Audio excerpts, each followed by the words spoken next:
திமுக வேட்பாளர் வீரா எஸ்.டி. சாமிநாதன் வேடசந்தூர் பகுதியில் வாக்கு சேகரித்தார். வேடசந்தூர் சட்டமன்ற தொகுதியின் திமுக வேட்பாளர் வீரா எஸ்.டி. சாமிநாதன் வேடசந்தூர் எரியோடு வடமதுரை பகுதிகளில் வாக்கு சேகரிப்பில் ஈடுபட்டார். அப்போது பெண்கள் அவருக்கு ஆரத்தி எடுத்து உற்சாக வரவேற்பு அளித்தனர். அதனைத் தொடர்ந்து வேட்பாளர் வீரா எஸ்.டி. சாமிநாதன் பொதுமக்களிடம் வாக்கு சேகரித்தார். இந்த நிகழ்ச்சியில் வடமதுரை திமுக மேற்கு ஒன்றிய செயலாளர் சுப்பையன், மாவட்ட இளைஞரணி துணை அமைப்பாளர் ரவிசங்கர், இலக்கிய அணி அமைப்பாளர் இளங்கோ, ஒன்றிய துணை செயலாளர் ஜீவா, ஒன்றிய பொருளாளர் செந்தில் மற்றும் கட்சி நிர்வாகிகள் பலர் கலந்து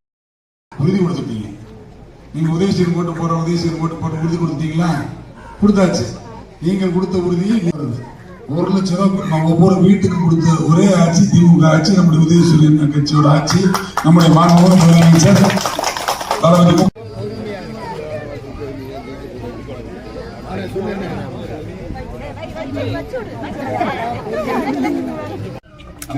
தேர்தல் என்பது ரொம்ப ஒரு முக்கியமான தேர்தல்.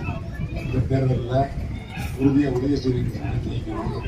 காரணம், இந்த தேர்தல் தமிழ்நாட்டுக்கும் தேர்தல். நல்லா படிச்சுட்டு வருதுங்கும் போது எவ்வளவு எளிமையா மக்களுக்கு காலையில் நம்மளாம் வேலை வெட்டிக்கு போறவங்க, நான் காலையில் எந்திரிச்சா விவசாய வேலைக்கு போகும்போது இந்த குழந்தைகளுக்கு சூடான சாப்பாடு பண்ணி கொடுக்குறதுல எவ்வளவு சிரமங்கள் இருக்குதுன்னு விவசாய குடும்பத்தில் எளிய குடும்பத்துக்கு எனக்கெல்லாம் தெரியும்.